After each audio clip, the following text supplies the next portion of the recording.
Dr. Alessandro Azzoni. Seja muito bem-vindo, uma alegria te receber. Muito obrigado. E obrigada por trazer lucidez aí diante desse tema polêmico, né? Tentar, né? Tem muitos achismos ou o que fala-se aí é o que realmente está pintando nessa reforma? Tem muita coisa nova sendo proposta, lógico, a nível de regular um pouco a questão da Previdência, porque falando a nível de economia, ela é necessária para o bom desenvolvimento do Brasil, porque nós temos aquela PEC que foi feita anteriormente, que era do teto, que limitava os gastos públicos, e a Previdência ela acaba esbarrando nessa limitação, então o governo não conseguirá crescer se não fizer a reforma da Previdência, tanto que o governo Temer tentou colocá-la e depois agora é prioridade do governo do Jair Bolsonaro, justamente porque é necessária para o grande desenvolvimento econômico. Houve vários fatores que levaram a buscar essa reforma da Previdência. Um é a faixa etária que nós estamos conseguindo, a expectativa de vida nossa, nós ampliamos a nossa base, né? Então, o que nós tínhamos, a Previdência fazia uma estimativa que 20 ou 30 anos de contribuição era necessário para que essa pessoa conseguisse gozar a sua aposentadoria, ela acaba tendo uma sobrevida superior ao que ela contribuiu. Então, esses ajustes é o que está sendo proposto. Por isso que muitos ficam assustados quando começam a falar em taxa de a idade de 62 anos para a mulher, 65 para o homem, assusta um pouco. Mas hoje, nós temos que pensar assim, nós somos ativos nessa idade, então nós temos que pensar que a aposentadoria realmente ela é um benefício futuro, não para um benefício para eu continuar tendo me aposento e continuo trabalhando como um suplemento de renda. O que está sendo proposto realmente é uma forma de você igualar, não vai ter mais o regime especial que é dos funcionários públicos e nem do sistema privado. Ela vai integrar as duas aposentadorias, então quer dizer, é um regime único. Então, isso é muito bom. Ele também, dentro da proposta que foi colocada, existe a questão do quem ganha menos, paga menos, quem ganha mais, paga mais. Então, ela começa com 7,5% e vai até 19%. Mas não é que você vai incidir 19% sobre o seu ganho. Ele vai vir na mesma alíquota do imposto de renda quando você recebe o teu salário. É descontado por faixa. Primeiro desconta-se o valor do salário mínimo a 7,5% e ela vem indo, então, vamos dizer assim, num cálculo, em média, você nunca vai ter os 19% descontado na íntegra. Mas a ideia é que se unifique. Quem ganha mais, paga mais, quem ganha menos, pague menos. Ok. Para quem já está aposentado, essa reforma muda alguma coisa? Não, para quem está aposentado não muda em nada. Ele continua recebendo seus benefícios da mesma forma, não muda em nada. O valor desse benefício vai cair? Não vai cair. Existe um índice de correção que ele precisa sempre buscar. O que se discute agora é como se fará a correção, como será indexado, isso também é importante, porque o que acontece muitas vezes é que a pessoa entra com o seu benefício e depois de 10 anos ele está desvalorizado, ele tem que entrar para o processo para fazer um recálculo desse benefício, né? Não mexe em nada nesse momento. Nesse momento permanece do jeito que está. Perfeito. Quem está para se aposentar, corre com isso ou pode ir com calma? Qual que é o conselho que a gente pode dar? Quem já cumpriu os 35 anos de contribuição, o homem, e 30 a mulher, ele praticamente não vai mudar em nada, ele pode se aposentar a qualquer momento. A nível de estratégia, como economista agora, eu entraria com a aposentadoria, mesmo eu estando ativo, mas eu não usar, assim que eu conseguisse o meu benefício, eu não o gastaria, eu colocaria numa previdência privada. Para quando eu quiser, daqui 10 anos, porque ela tem um regime diferente de remuneração, pode ser que vamos dizer assim, eu entrei com... Meu benefício deu uma média de R$ 2.500. né? Eu contribuo numa previdência privada, pode ser que daqui 10 anos, além do que eu contribuí, eu ainda ganho mais 2.000 de benefício. Então, quer dizer, eu agreguei a mais. Não use ela como um suplemento da sua renda.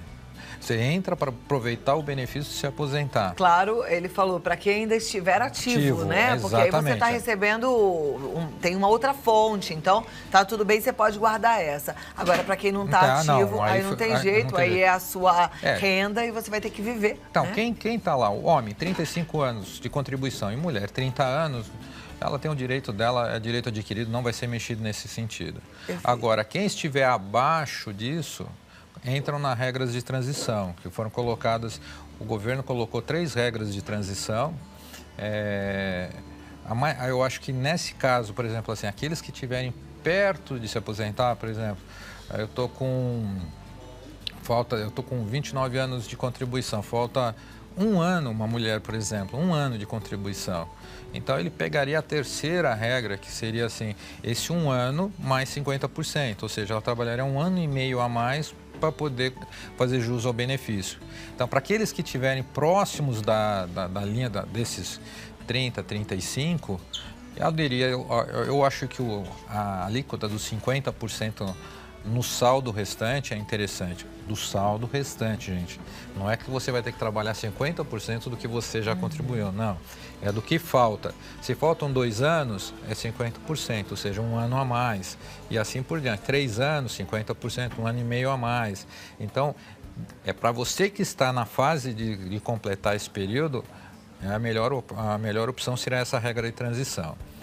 Agora, para aqueles que entraram tarde no mercado de trabalho, vem uma regra de transição que é mesma coisa, 35 e 30 para a mulher, mais a soma da idade, para você poder saber qual é a idade mínima. E ela vai sendo crescente meio ano por ano, até que chega na sua idade mínima.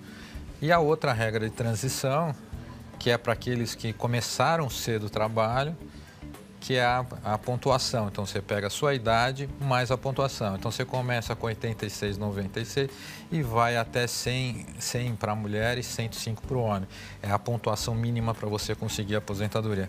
É muito complexo assim ainda. Eu acho que o único erro que eu vejo no governo é que há uma proposta, ela é eficaz, mas para nós que estamos aqui, que somos usuário dela, ela é muito complexa, ela é muito técnica. Para as pessoas entenderem qual é a conta, como é que chega nessa pontuação, né? Infelizmente, você que está aí do outro lado, você realmente vai precisar de uma ajuda. Você não vai poder fazer uma opção, eu acho essa melhor porque eu fiz. Não, ela é complexa. Então, eu achei que ela foi falha nesse sentido. Ela devia ser uma coisa muito mais simples. Eu faço isso, faço aquilo ou faço isso. Não, porque aí tem uma pontuação que vai indo ano a ano, meio. Não, mas é simples. Não, é simples para quem vive essa realidade dos números, né? Mas para quem não vive, não. É complicado. Eu acho que ainda ela vai ter esse problema por causa da complexidade dos números no Congresso. Então, isso eu acho que vai ser o grande entrave dela na aprovação no Congresso, vai ser que os parlamentares entendam essa base de cálculo. Verdade. Se para nós que somos assim, já está difícil, né? Então... Você imagina para você aprovar ou fazer uma emenda ou fazer alguma coisa em cima. Ela vai ser muito, eu acho que ainda a gente vai ouvir muito ainda. E a turma participa mesmo. A primeira pergunta vem de Bragança Paulista, do Antônio Boldrini. Ele diz: boa tarde, contribuo para o INSS como facultativo para minha esposa com 11% do salário mínimo. Com a reforma da Previdência, com quantos por cento eu vou contribuir? Muito obrigado, boa tarde, Antônio. Com o salário mínimo, ela vai reduzir para 7,5%. Então, ele vai estabelecer um teto, ele reduziu para justamente a 7,5% para um salário mínimo. Será a contribuição que ele faz. Então, ele vai contribuir menos? Menos. A ideia é justamente aquela. Quem ganha menos, paga menos. Quem ganha mais, paga mais. Tá, ok.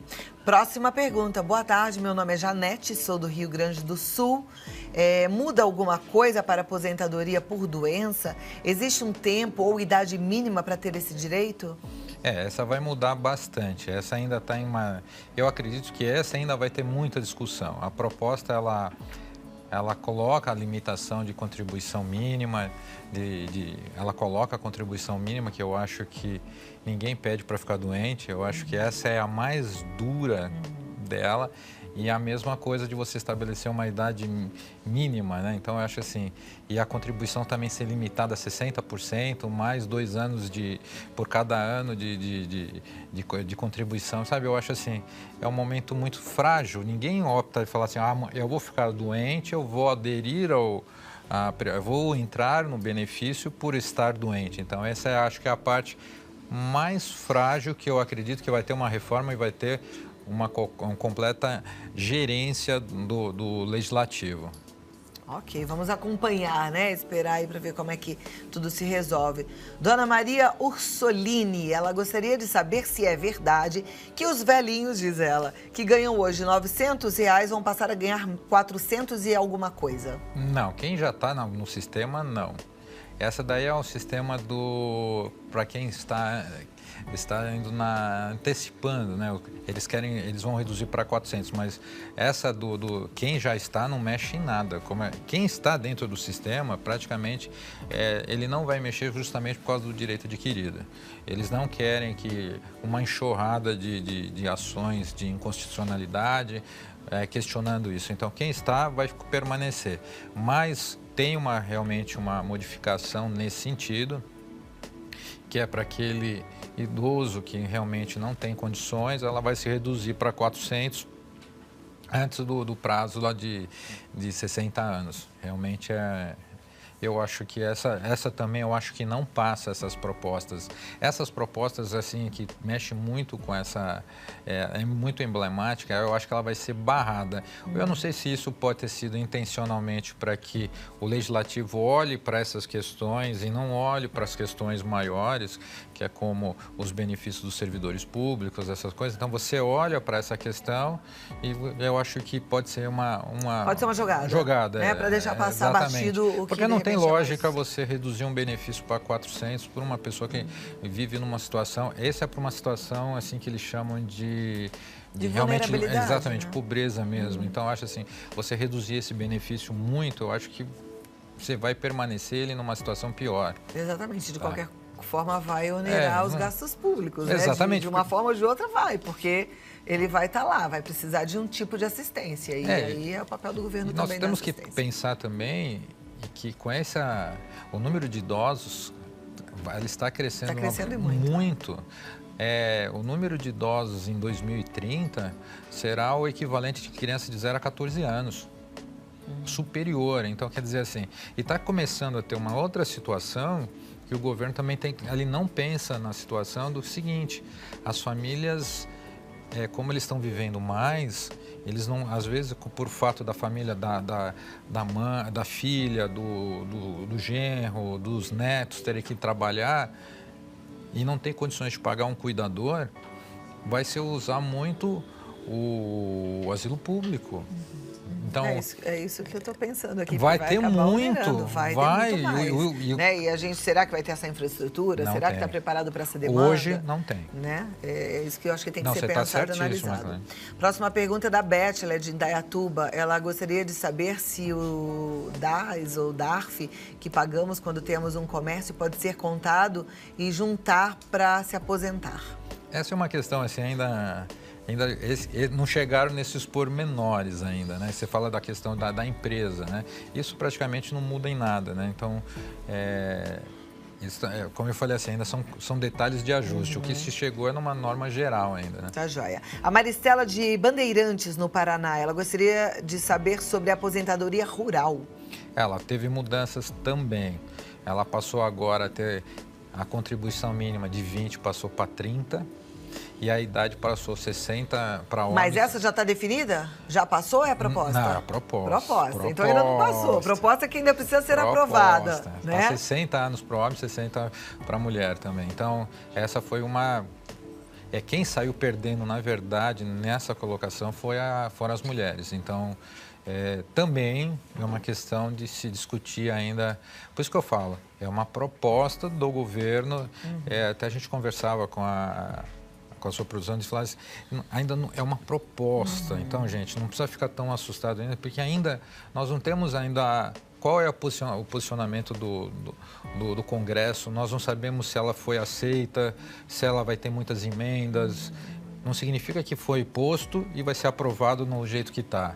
Ela vai ser emendada, vai ter muita associação, tem muitos deputados que representam aposentados, que foram eleitos por aposentados. Então, assim, existe ainda uma força muito grande de renovação, de reforma. Eu acho que agora é hora da gente ficar atento, tentar entender um pouquinho quais são essas propostas, para a gente acompanhar também. Eu acho que é importante a gente acompanhar quem está votando em quê, quem que é a favor do quê, saber. A gente precisa conhecer esse mundo político até para a próxima eleição. A gente saber quem é que a gente está colocando ali, o quanto essa pessoa nos representa ou não, tá? Isso é importante para as próximas escolhas. Próxima pergunta é da Maria Xavier. Ela diz, boa tarde, Clau. Gostaria de saber se quem paga o MEI, né? O MEI consegue se aposentar. E gostaria também de saber quem paga o MEI pode assinar carteira. O MEI é o empreendedor individual, né? Esse praticamente não muda em nada, não teve alteração, o texto não fala nada sobre ele, tá? E a outra pergunta que ela fez sobre o MEI? Ela pergunta também se quem paga pode assinar carteira. Quem é MEI pode contratar um funcionário de carteira assinada. Um único funcionário. É a única exigência da lei que você só pode ter um funcionário. Pode ter um funcionário e um estagiário, não pode?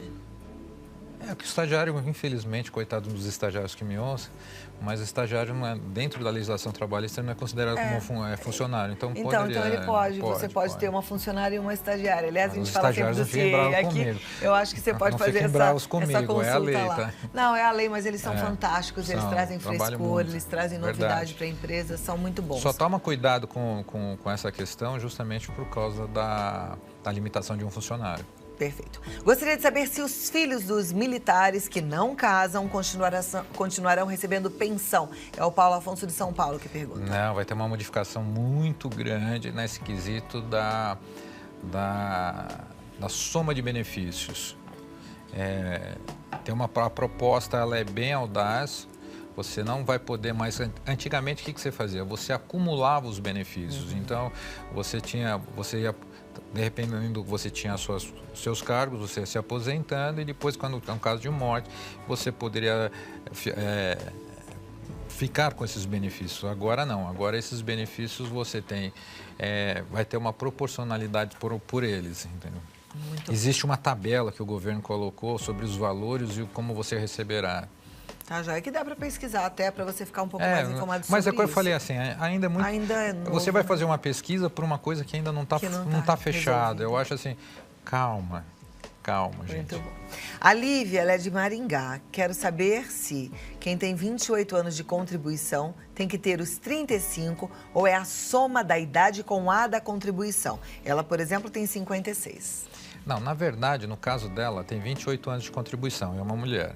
Então, o teto para ela de contribuição seria 30. Então, faltam 2 anos para ela entrar nos 30 anos. Se ela fosse adotar a regra de transição, eu iria para os 50%. Trabalha mais 1 ano, fica 3. 3 anos ela se aposenta. Porque ela já está com 58? Não, por causa que ela tem 28 anos de contribuição. Só por conta dos 30 anos? Porque ela tem 28 anos de contribuição, ela já está dentro do sistema, existe uma regra de transição que respeita isso. Para ela chegar nos 30 anos, faltarão 2 anos de contribuição.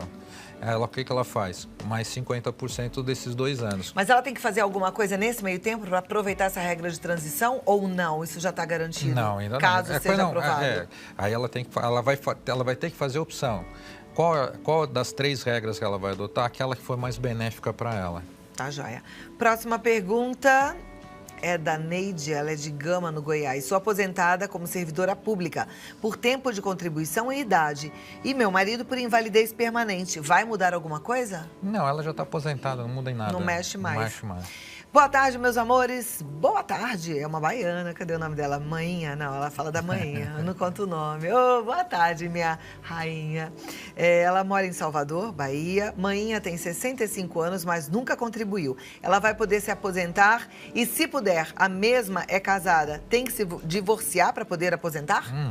Não, nem por isso. Mas ela vai entrar ela vai se aposentar por idade, na verdade, né? Ela vai... Olha, eu vou fazer a pergunta de novo, porque eu tô achando aqui, ela nunca contribuiu. Olha o que ela fala. Mora em Salvador. Mainha tem 65 anos, mas nunca contribuiu. Ela vai poder se aposentar? Quem nunca contribuiu pode se aposentar? Não, ela entra naquela faixa do salário mínimo. Que não é LOAS, né? Que a taxa... É como se fosse Como se fosse uma LOA, LOAS. É benefício continuado. Isso. Permanente, Ok. Mesmo casada? Mesmo casada, não tem nada. Olá, boa tarde, um abraço. Mas ela ficará restrita ao salário mínimo. Sim. Tenho 41 anos, não trabalho mais de carteira assinada, contribuo como facultativo. Fiquei 3 anos sem contribuir. Se eu pagar esses 3 anos de falta, fará diferença quando eu me aposentar? Um abraço, é a Estrela, Isabel Estrela, de Salvador, que pergunta. Você pagar retroativo, né? Se contar na parte de cálculo. Hoje no sistema, sim. Agora, como será feito no outro, a gente não tem essa base ainda se ele vai ser aceito a compensação de períodos não contribuídos. Senão o governo pode ter uma enxurrada de gente pagando os tempos de não contribuição para atingir o teto, entendeu? Então, precisa tomar cuidado nessa fase de aprovação, o que vai ser determinado, porque, vamos dizer assim, ela tem 3 anos, ela está lá com faltando exatamente 3 anos para chegar nos 30 anos. Pode ser que o governo, na proposta do governo, não aceite essa... Então, nesse caso, é melhor ela fazer isso já ou não? Eu acho que depende do tempo que ela tem para chegar no final da contribuição. Senão, se ela estiver próxima do período dela fazer os seus 30 anos de contribuição, pode ser interessante, senão não. Ok. A Andréia, Tudo é uma questão de cálculo hoje. Hoje, a questão da Previdência, ela tá um pouco mais complexa, porque assim, é tudo uma questão de cálculos. Vocês têm que saber quanto vai sair esses 3 anos para ela e quanto ela vai ter de benefício desses 3 anos. Então, é tudo uma questão notarial agora. Eu acho que é uma questão de realmente pôr na ponta do lápis para ver se isso... Fazer conta, né? Ver se vai trazer algum benefício ou não. Porque se ela entrar na regra geral, ela vai se aposentar com 62 anos ou com 20 anos de contribuição para chegar a 60%. Então, precisa ver se tudo isso é válido.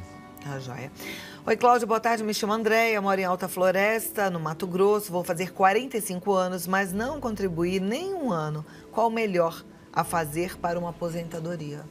É complicado, porque todo modelo da aposentadoria requer uma contribuição mínima, de no mínimo 20 anos de contribuição.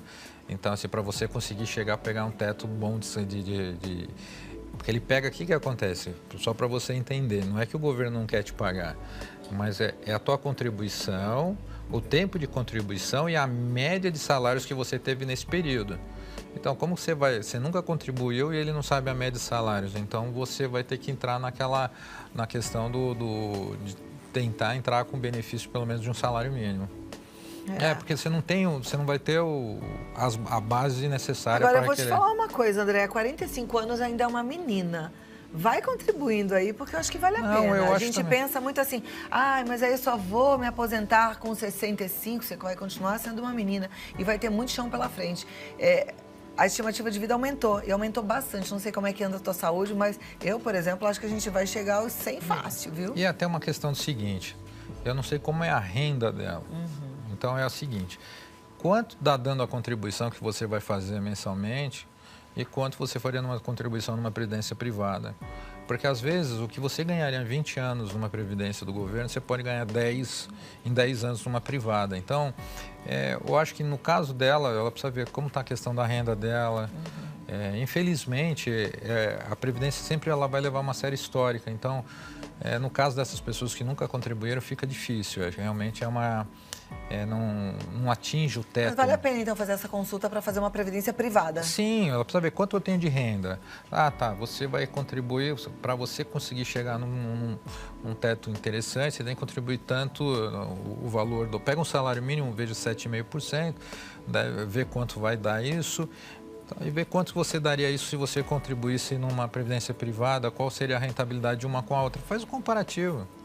De repente, melhor, já que você não está trabalhando, já que você vai fazer uma forma optativa, eu pensaria. Perfeito. Doutor Alessandro Azzoni contribuindo aqui com a gente, muito obrigada. Ele está no site dralessandroazzoni.com, você pode entrar lá, tem bastante informação. No Facebook, Azzoni Economista, e no Instagram é só Ale Azzoni, tá? E o telefone e o WhatsApp, porque aí você também pode tirar dúvidas, marcar uma consulta 99622-3023. Muitíssimo obrigada. Eu que agradeço, Cláudia. E até a próxima. Foi bom aprender contigo, falar um pouquinho sobre essa reforma. Ainda estamos aprendendo ainda, porque ainda vai ter muita coisa. Não, e depois que aprovar, e depois das emendas, a gente vai ter que continuar atento e aprendendo sempre. Obrigada, viu? Obrigado.